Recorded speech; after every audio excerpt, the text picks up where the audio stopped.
adventure. This summer we're coming to you from wherever in the UK the top science stories are happening. This week we're at the centre where scientists believe they may be on the verge of creating almost limitless amounts of energy. It happens here at JET near Oxford, behind this huge door inside a giant reactor. The scientists here have already done what many thought was impossible. Creating temperatures 10 times hotter than the centre of the sun, they've achieved the holy grail of nuclear fusion. And we're here to watch the countdown as they strive to create that ball of fusion. It's an amazingly difficult thing to do, but we're hoping to show it to you here today. Plus, Peter Snow travels to Japan to find out how secrets from the ancient builders of the past are making modern skyscrapers safer.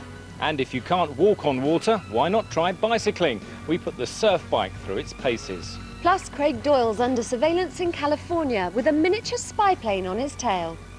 But first, JET is a collaboration between scientists from all over Europe, and many of them are here preparing for the experiment we'll see later in the programme.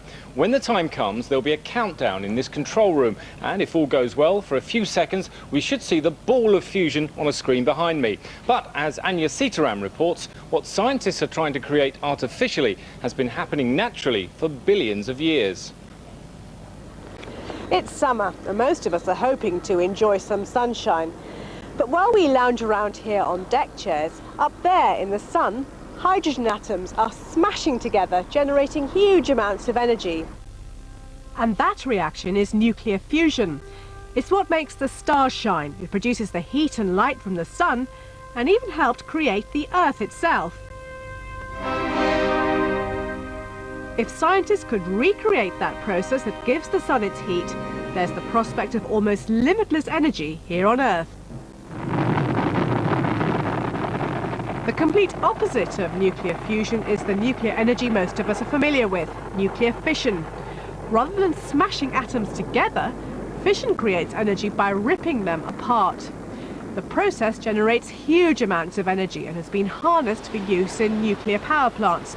But it does produce long-term radioactive waste. So researchers are looking for another option, and that's where the power of the sun could come in. So the challenge is to try to replicate what's happening up there, down here on Earth. And that's what's going on just meters below me. I'm sitting right on top of the nuclear fusion reactor at JET, where scientists are trying to master this form of energy so that one day they may actually be able to power homes all over the UK. But that's going to be incredibly difficult. For a start, to produce fusion, they need to heat up hydrogen gases to extremely high temperatures. Get a gas that hot, and anything you put it in would instantly melt. So JET scientists had to come up with an ingenious way using magnets to stop the hot gases, called plasma, from touching the sides of the reactor. It's so hot that it's something we cannot touch. But what we do is we use magnetic fields to actually hold the plasma in place, like a magnetic bottle. But it's still quite slippery, and in fact you could liken it to holding jelly with elastic bands. It's not so easy. I'm standing inside a mock-up of the Taurus, JET's nuclear fusion reactor. The real one is about 50 meters away through a thick concrete wall. It's an extraordinary piece of engineering because to create nuclear fusion, scientists have had to build a chamber where the gas at my feet is minus 270 degrees centigrade, but up here it's 300 million degrees centigrade. That's hundreds of times hotter than the surface of the sun. And it's when the gas gets that hot that the atoms crash into each other, releasing huge amounts of energy. The fuels that are used to create this super energy are found all over the planet. Hydrogen gas is the most plentiful element in the universe, and on Earth you can't really escape the stuff. It's one of the two substances that make up water, so there's a nearly limitless supply. The other fuel used to power the generator is lithium, one of the most common metals found in the Earth's crust. So if scientists can make fusion work, there's the prospect of huge amounts of power for thousands of years to come, using only a tiny amount of fuel. You only need 1/10 of a gram. That's about what this pin weighs. This minute amount of fuel generates a vast amount of power, 16 megawatts. That's enough to run 16,000 electric fires. At JET, basically, we've been able to show that fusion works and we can make fusion reactions. What we have to do in the future is to build a bigger experiment and actually show that we can generate electricity on a commercial scale. The problem for scientists at JET is that they've only been able to produce fusion for several seconds. Although that's better than anywhere else in the world, it's still not enough. For fusion to be a realistic source of energy, they've got to keep the reaction running. And that will be the next challenge. Well, I have with me here the director of JET, the man who's leading the efforts to make this possible, Dr. Martin Keilhacker. You've managed to create fusion for several seconds, which is very impressive, but it sounds like you've still got a long way to go. Well, you are right. It is difficult to produce fusion on a large scale, but we are very pleased with what we have achieved so far. Well, we'll be talking more later on in the programme, but first of all, back to Philippa. Now, time for a Tomorrow's World road test, where we give you the gadgets to test. Since we're in Oxford, a city full of bicycles, we thought where better to put the latest in pedal power technology through its paces. And we've asked an Oxford Don to mark us out of 10. Oxford. It's here that some of the world's finest minds think great thoughts. For centuries, Oxford's dons have struggled to get to grips with a complex problem: how to get quickly and safely to their place of study. With the invention of the bike, it appeared that this age-old dilemma was solved. Efficient, healthy and clean. At last, the dons had the freedom they craved. But at a price: bike congestion. Thankfully, there may be a solution at hand. The surf bike. Finally exploiting the aquatic byways of this, the Venice of the Thames Valley. All right, so that isn't strictly true. It was designed with recreation rather than commuting in mind, but wherever there is water, its makers hope it will revolutionize the way we get about.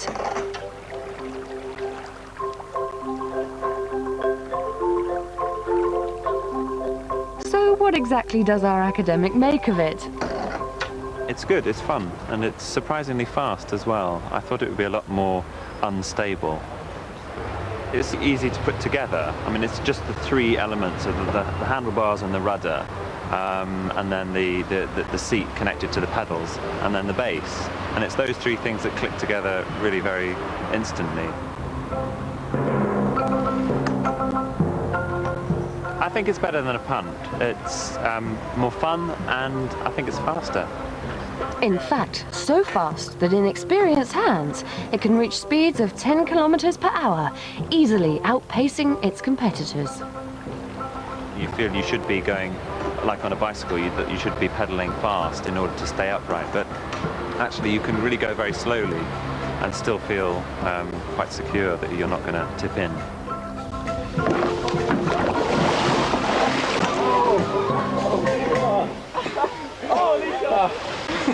Not as stable as I thought. At least I have my helmet on. The problem, I think, is if you turn the steering wheel just a bit too far, like on a bike, it goes like that, which means that the whole thing just goes like that. Great fun. So what did you really think of it? It was a lot of fun, but I won't be going out and buying one, I'm afraid. Okay, marks out of 10?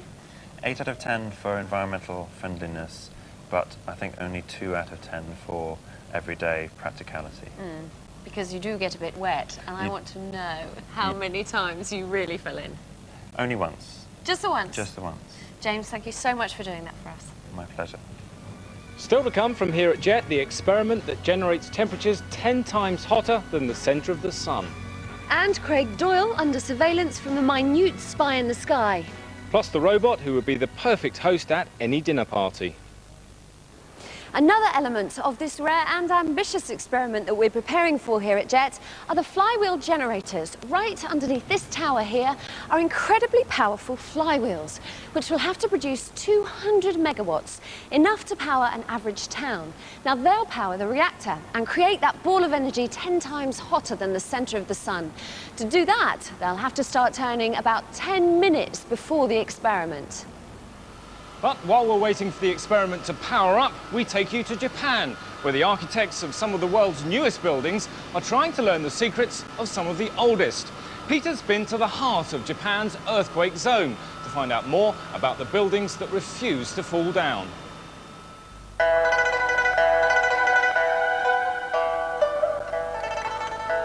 This is the city of Kobe, where in 1995, in one of the most devastating earthquakes ever to hit Japan, 6,000 people died, and whole swathes of the city were flattened.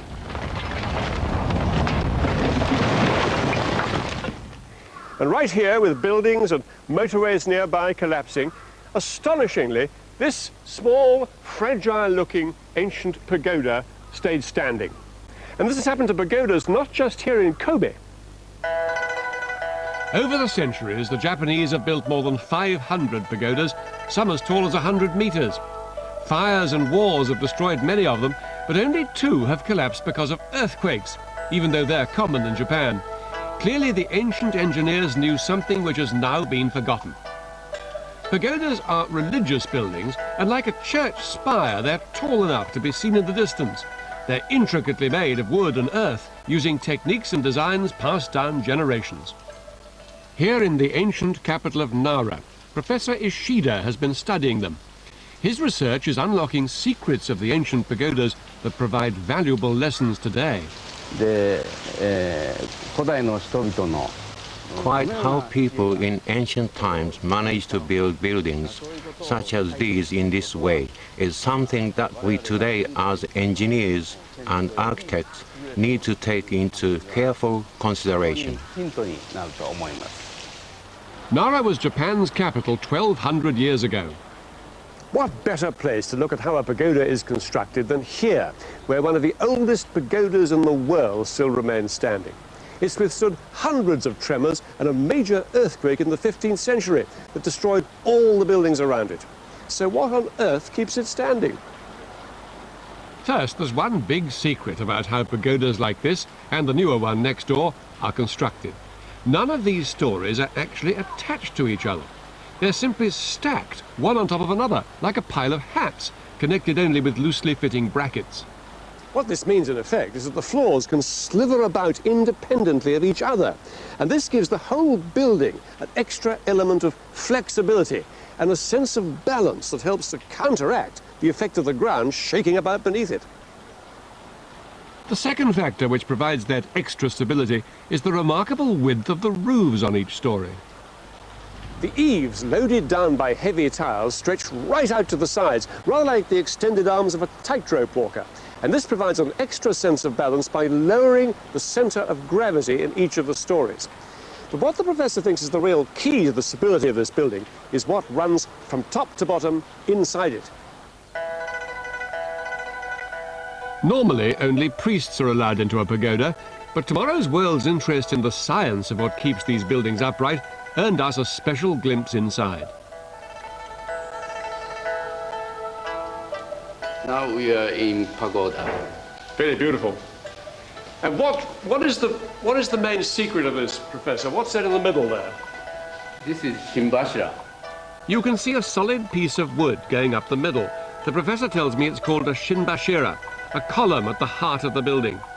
This central pillar is the only upright that goes all the way to the top. And even though it's not attached to any of the floors, it's the ultimate source of the pagoda's strength. What the professor is saying is that that central column doesn't actually hold the building up at all or hold up the top stories.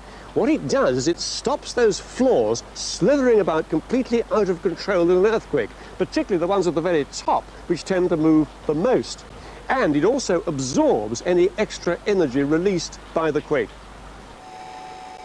Take a look at Dr. Ishida's revealing experiments on a small shaking table to illustrate his point. You can see here a mock-up of a pagoda with no central column.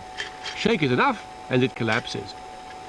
But if a pagoda has a central column, the same sort of tremor will leave it standing. That's because the floors hit the column, preventing them moving any further.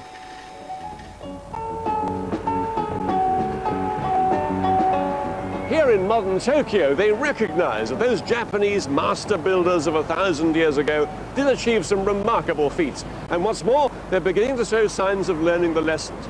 One major company here wants to construct a building that uses the principles of the pagoda to make it earthquake-proof. In a giant scheme in central Tokyo, where they fear a massive earthquake may strike soon, Mitsubishi is going to build a skyscraper that owes its design to the ancient pagoda. 180 meters tall, that's 37 stories high. It'll borrow the pagoda's central column. Now, this new building will be supported by 4 huge shafts, like this one, each a cluster of steel columns. But for the first time in a modern building, it'll have, slap in the middle of it, that central pillar in the pagoda. Itself made of steel, but attached to the steel columns around it by a very soft steel like this. And that'll allow that central column to move, just like in the pagoda, so that when the building shakes, it'll have that extra source of central stability that'll help absorb the shock. So Japanese architects are now turning full circle. They and other students of their past are rediscovering that safe buildings are made of much more than rigid stone and concrete. And we'll be bringing you more stories from Peter in Japan over the summer. Now back here at JET, Philippa's made a brief stop in Wardrobe. When JET was being built, workers inside the reactor had to wear pressurized suits like these, complete with their own oxygen supply to protect them from the toxic chemicals they were dealing with. Well, now the plant's up and running, the inside of Taurus is radioactive, so a suit like this no longer offers enough protection. So the team here at JET had to come up with an alternative solution. Scientists knew from the moment the Taurus reactor was used, it would become radioactive, so they wouldn't be able to work in there themselves. But the team still knew they'd have to get inside for maintenance or to deal with unexpected problems. So they came up with this. It's the most sensitive and dexterous robot of its kind in the world. It's called Mascot, and it's the next best thing to being there yourself. Thank you. Here's the robot at work inside the Taurus. To function in here, Mascot needs to be able to do just about anything, from pre-planned tasks to dealing with unexpected problems, carrying out jobs you'd think you'd need a human to do. So how does Mascot work? Well, when you think of a robot, perhaps you think of a robot in a production plant, which is doing lots of repetitive jobs over and over again. In our case, we're not interested in doing highly repetitive tasks. We're interested in doing repair-type tasks or maintenance-type tasks. I think that what makes it so special is the precision engineering that's gone into the mechanics of it and the control system. There's a computer, and that computer is allowing us to create very fine movements. Well, we heard about how clever and sensitive Mascot is. So I thought, can it do the really important things in life, like make a cup of coffee? And so far, it seems to be doing not too badly, actually. That's amazing. I don't know who to say thank you to. And that's because every movement Mascot's making with me is really controlled by a person. Inside this room, with a set of identical arms and 4 cameras, Steve Collins is controlling Mascot's every action. But no matter how clever Mascot appears at this end, it's really the operator at the controls doing all the work. And because there's no mechanical connection between the two, Mascot could be in the next room, in Scotland, or in space. Here, in a control room 70 meters away from the robot, is the brains of the machine. A person, which is what makes Mascot so special. Whatever the operator does here, the robot happily copies. So it's like having someone actually in there. A computer makes Mascot mimic the actions of the operator, but it also feeds back exactly what it feels like to do the task. Now, what the designers are hoping is that the operator at this end will eventually forget they're in the control room and feel like they're actually working in the Taurus itself. So Steve, you were the one that kindly poured my coffee. How is it to work? It's a lot more comfortable using a Mascot than what it would be to do the same job in a pressurised suit. Is it easy? Yes. Yes. Is it? Yes. Famous last words. Can I have a go? Yep, certainly.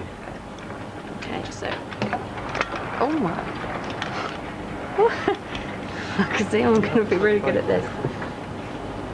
Well, I meant to go all the way down here. Will you look at that? I have the cup, I have the pot. Coffee about to go in cup. There goes the coffee in the cup. They never thought I could do it. I'm proud of myself, actually. Mascot is crucial in preparing the reactor for the big moment. Fusion. The countdown is about to begin in a few minutes. Fingers crossed, we'll be showing you what could be the energy of the future. But first to California, where Craig Doyle is feeling a little paranoid. Feel like you're being watched? Find yourself ducking behind corners? Well, the modern world is full of surveillance cameras watching our every move. Shops use them to monitor customers, preventing theft. Cameras mounted on police helicopters scour the streets, searching out criminals on the run. And the roads are now bursting with cameras, checking for traffic jams and speeding motorists. Just imagine there was nowhere you could hide. Imagine a miniature spy plane the size of your hand watching your every move. Sounds like science fiction, doesn't it? This is the smallest spy plane in the world. 9 inches across with a silent electric motor, it's able to beam back these remarkable pictures. But unlike any other surveillance camera, it can follow you almost anywhere you go. The US military have paid to develop this microplane. The smallest spy plane they currently operate is this one, the Pointer. With a 7-foot wingspan, it's hardly portable. What they want is a minute plane that every soldier can carry, giving them the ability to see what waits for them over the horizon. Matt Keenan is developing these tiny planes that may one day be spying on us all. We've come to this design, which we found to be a good overall solution for the common foot soldier to have an aircraft that he can carry on his backpack and, open a box and have it fling out and fly around to spy over the hill, see what the enemy is doing. This 9-inch spy plane has been made possible because of the miniature components that Matt has developed. All right, well, what we have here is the entire control system for one of the micro air vehicles inside of a Matchbox. We have the flight computer, the command receiver, and the control motors. This is one of the control motors. This little device actually moves the control surfaces of the aircraft. 2 of these minute motors and this tiny electronic circuit are all that are needed to control the plane. But the most amazing piece of spy kit is this postage stamp sized camera and transmitter. What we have here is a micro-sized black and white video camera. This little device here, it's about the size of a sugar cube. It weighs under 3 grams and produces good quality black and white live video. So have you built a plane that all this can fit on and that will still fly? We do have a camera fitted to this aircraft, and this is a 9-inch wingspan, again fixed wing, and we can fly this by remote control, and you see the picture from the aircraft's perspective. So you can surveil or spy on whoever you want. But is this just boys and their toys, or can this plane really carry out a useful mission? Well, after 2 years of development, Matt and his wingman Martin Cowley are fairly confident it can. Now it's time to find out what this plane really can do. Will it be able to track down a man on the run, i.e. me? The guys give me a bit of a head start. Launch, let's track him down. Here we go. As I run for cover over the water, Matt launches the plane as Martin keeps an eye out for me on the monitor. It's receiving live pictures beamed back from the spy plane. All right, coming around to the left. Using these pictures from the plane's camera, Martin acts as Matt's navigator, telling him exactly what he can see ahead. And because it's so small, it's actually very hard to spot it coming at me. Running on the path. All right, let's track him down. Turning left. As soon as he sees me on the screen, Matt can fly the plane right over my head, so there's just no getting away. Right this time. All right, straighten out. A little wider. Okay. Down below us. All right. Here he is, right there. Okay, got him. Gentlemen, mission accomplished. Well, there you go. I've been rumbled. It seems like science fiction has just taken a step closer to reality. If he wanted to be inconspicuous, why did he wear a white shirt? Here, the countdown has already started. The temperature is building up to 10 times that of the center of the sun. Conditions scientists here hope will make the atoms smash together and create fusion. Our only view is a camera specially protected from the immense heat, sending its picture to this screen. If the fusion works, we should see a flash on the screen lasting just a few seconds. So here we go. 10, 9, 8, 7, 6, 5, 4, 3, 2, 1, 0.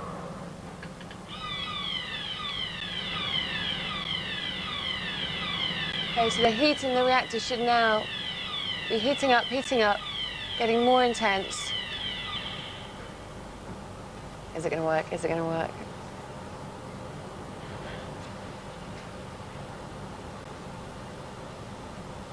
There it goes, there it goes! That's fantastic!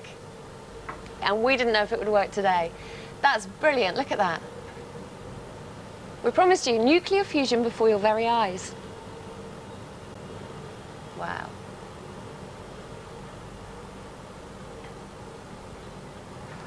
That was it! Yay! Didn't know if it would work.